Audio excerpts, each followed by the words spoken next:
We're in Phoenix tonight at the shop of Jeff Abold. He finished second in the points last year in the Supermodified division at Oswego Speedway, won a couple of races along the way, ended up doing some winged ISMA MSS stuff as well, but it turned out that was his last time in the cars. He had a problem up at Evans Mills. I think they called it catastrophic oil pan failure, but obviously it's something a little more. We'll talk about that. But first of all, let's focus on what's going on right now. Man, this thing is really stripped down. We've got a lot of work to do. Yeah, it's a lot of work's been done. We stripped it down within a week after Evans Mills got the engine out.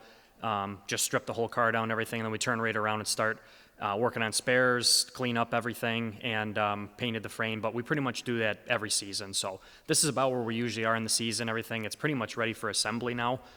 That's the quick and easy part and the fun part, but most of the hard work's done now, yeah. So they go together better than they come apart. Definitely, yeah. Okay. It's everything's brand new. It's kind of fun the way everything's clean, neat. So Yeah. it's a good time there. Did we find anything as we were going through? Any stressed welds, anything like that?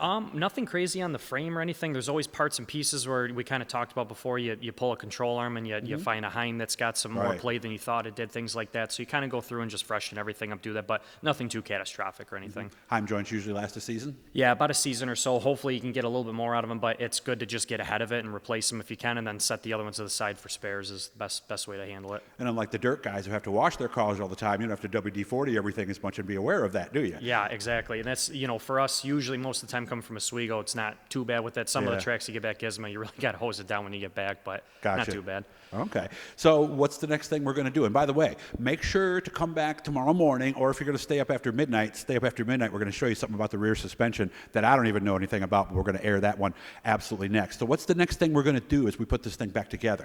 Well, for me, I'm working on a rear fuel can right now. We got a bladder and everything on the way, so I'm building a new can for that, just the same thing, freshen up.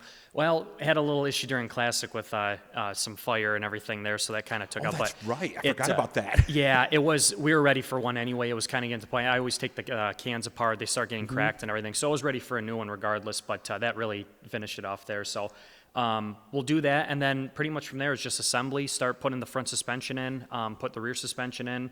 Engines are getting back from the shop, so it's pretty much just start hanging parts on the car.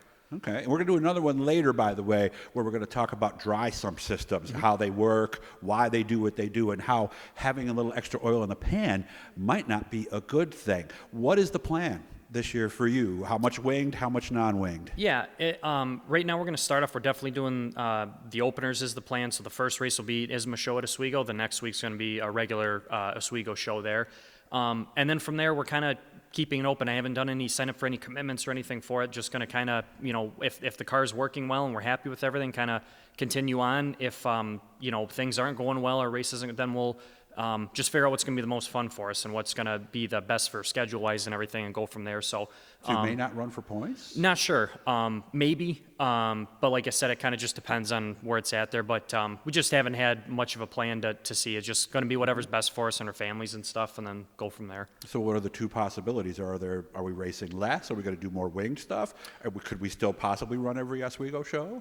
We could definitely, yeah. And like I said, if it's going well, then it's hard to walk away from. If it's not, but if it's if the car's not responding to things that we've done this year, or we're not having fun or doing whatever there, then we'll just do something else. Maybe we'll run some more wing stuff, or maybe we'll run more Oswego. Same thing either there. Just it's kind of up in the air right now. We'll just see what happens with it. So. Well, I know you have certain ISMA MSS events you like. I know Sandusky is one that you've liked. I think people were pretty happy with Evans Mills. Yeah. Are there some other races that you're thinking, man, I really want to do that? Yeah, and that was part of the reason for the Oswego part, that there's some races that it's hard where if you're racing every weekend at Oswego, then you really have to kind of back off on the other races too. And there's some races, Berlin Speedway in Michigan, they're putting together a great show there, so it'd be great to be able to get out to that one. But again, if you're running weekly and doing that, then it kind of gets hard to do all that. So we just haven't put together a schedule yet. Once everything's pretty much finalized, now we can sit down and kind of do it there. So more than likely, we'll probably end up running a full season, but I just don't know for sure until we. Well, were you planning on running Caraway if the motor didn't expire at Evans Mills? It was a thought. It's tough for us to get out there business-wise because we really have to shut down for a day or two. And it's a 2-day show. Exactly. With one feature. Exactly. Yeah. So it was something I would have loved to do because I think it was an awesome event. It just gets really hard, and that's like the busiest part of the season for us there. So as far as work-wise. So Yeah. it's always a consideration. It just Yeah, it was gets tough. mid-October, I think, wasn't it? It was actually November. I Oh, was believe, it early, actually but yeah. November, So early we're November? rain tire season then. So And it could be snow season too. Yeah, in exactly. Oswego County. Wait, That could happen in October. Yeah, For all we fortunately. know. So, how much snow was here in Phoenix, and how much? Because I did a video. I went through Oswego right after it happened. Yeah. I'm kind of done with it. Are you? I'm ready. These days now, where it's getting up to 60 degrees. We had 100 inches over that one span of the couple weeks during those storms Really? there and everything. So yeah, that was a pretty wild time. Yeah, that's 100 for all you guys who live in Pennsylvania or someplace that's not. Well, basically from Syracuse up in Oneida, and then it was very localized. And Yeah. man, that had to be tough just getting to work every day for you. It was, and I was right in the heart of it, where I live in Pennaville, and driving up through to Oswego and everything was right really? in that main. Pennaville to Oswego? Yeah, it was tough. It was tough, but we made do and we got through it. Okay. Now, what exactly happened at Evans Mills? And tell me as much as you're comfortable Yeah. telling me, because you and I were talking about, how the dry sump systems, and this is where you have the oil tank, about eight quarts of oil, and it circulates. Basically, that was always talked to me as like an engine saver. But what went wrong with you? Because you said it was an oiling issue. Yeah, it's I think what we've come down to is the way we've designed this car and built in with the engine location on it. We have a very shallow oil pan on it, and you want to keep the oil away from the crankshaft and a dry sump system. That's right, they're low, so you can't do that. Yeah, and supers in general just have that, where some of the dirt cars can have a really tall Yes. oil pan, and we just don't have that luxury in these ones. We run such low ride heights in them. And what we did find in it is we've had issues in the past, and it's not the engine itself. It's more our design that we've had on the car side, and we think we finally got it figured out. Where just essentially it was just that between pan and the type of oil pump that we're running and the whole scavenge system out of it. So we've made improvements to each of those so that we can get the most out of the engine and everything there. Because I think unfortunately we're not maximizing our horsepower and maximizing performance of the engine and everything, and that's on us for our design part of it. So Okay. I think we've hopefully got that figured out now. And then Designing a new pan? yeah, new Okay. pan, the whole oiling system, essentially everything, pan, tank, pump, everything. Everything. So, yeah, Okay. working All on right. that stuff. And the thought here, and if I'm going too far here, you let me know, okay? Because I don't want to expose all kinds of secrets that they might be working on. But the thought was always told, at first it was like, okay, it's an engine saver.